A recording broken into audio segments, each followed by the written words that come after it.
السلام علیکم ورحمۃ اللہ وبرکاتہ. الحمد للہ رب العالمین والصلاة والسلام على رسوله الكريم.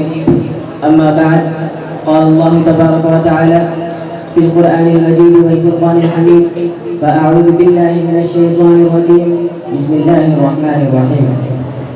وأنفقوا في سبيل الله ولا تلقوا بأيديكم إلى التهلكة وأحسنوا إن الله يحب المحسنين.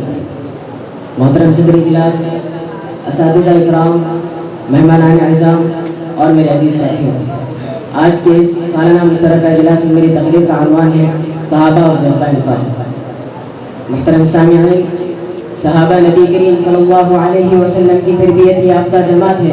صحابہ کی جماعت نبی کے آغوش نبوت میں پرورش پائی ہوئی جماعت ہے. صحابہ کی جماعت اللہ اور اس کے رسول کے خاطر تن من دھن کی قربانیاں پیش کی ہے. اس جماعت کی قربانیاں بے مثال ہے. انہیں قربانیوں میں سے ایک عظیم ترین قربانی انفاق فی سبیل اللہ، یعنی رب کی راہ میں اپنی مال و دولت کو خرچ کرنا بھی ہے. محترم سامعین، آپ کو معلوم ہونا چاہیے کہ مال یہ اللہ کی نعمتوں میں سے ایک عظیم ترین گراں قدر نعمت ہے.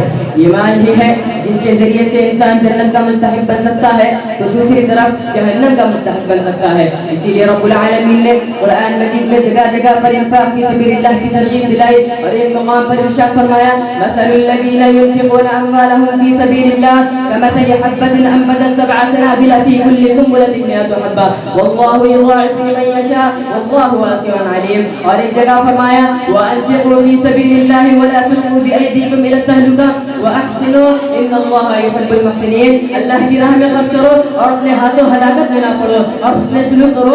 اللہ تعالیٰ احسان کرنے والوں کو دوست رکھتا ہے. حتیٰ کہ نبی کریم صلی اللہ علیہ وسلم نے فرمایا: اتقوا النار ولو بشق تمرہ، کہ تم جہنم کی آگ سے بچو خواہ کھجور کا ایک ٹکڑا دے کر. یہ صحیح. محترم سامعین، جب صحابہ نے ان ساری باتوں کو سنا تو ان کے جذبہ انفاق کی کیا مثال دیں. وہ تو سب سے اعلیٰ اور سب سے بے مثل تھے. صحابہ تو وہ ہیں جب رب نے لن تنالوا البر حتى تنفقوا مما تحبون کہا تو ابو طلحہ دوڑے دوڑے نبی کریم صلی اللہ علیہ وسلم کے پاس آتے ہیں اور کہتے ہیں: اے اللہ کے رسول، اللہ کہہ رہا ہے کہ نیکی تبھی پا سکتے ہیں کہ جب ہم اپنی پسندیدہ چیزوں کی راہ میں خرچ کریں گے.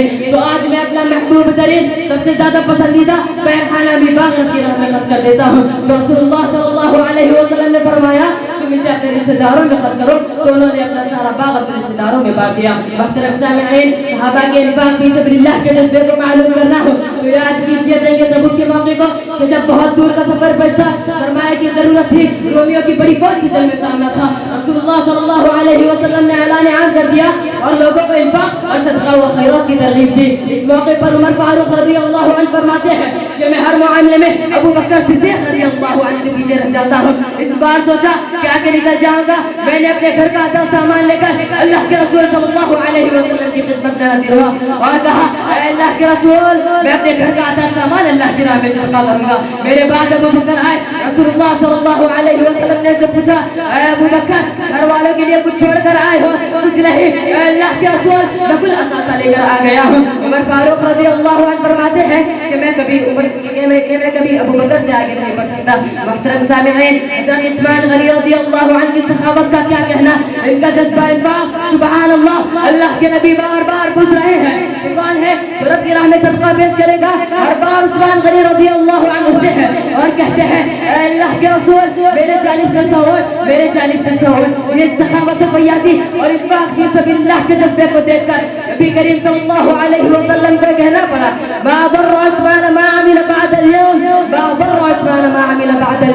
کہ آج کے بعد عثمان جو چاہے کرے، اسے کوئی نقصان نہیں ہوگا. محترم سامعین، حضرت عائشہ رضی اللہ عنہ کی سخاوت کا یہ عالم تھا.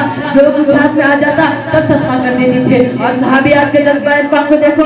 ایک مرتبہ رسول اللہ صلی اللہ علیہ وسلم عید کے موقع پر نماز اور خطبے سے فارغ ہونے کے بعد عورتوں کے مجمع کی طرف تشریف لے گئے اور ان سے خطاب کیا. انہیں صدقہ و خیرات کی ترغیب دی. تو عورتوں نے اپنے زیورات، گلے کے ہار، کان کی بالیاں، انگوٹھیاں وغیرہ نکال کر بطور صدقہ اللہ کی راہ میں خرچ کر دیا. محترم سامعین، اگر آپ صحابہ کرام کے جذبہ انفاق کی مثالیں دیکھنا اور پڑھنا چاہتے ہو تو اٹھاؤ تاریخ و وصیت کی کتابوں کو، جس کی پڑھکردانی پر جہاں تک کو صحابہ کرام کے خون سے رنگین داستانیں پڑھنے کو ملے گی، وہی تمہیں صحابہ کرام کا جذبہ انفاق میں نظر آئے گا.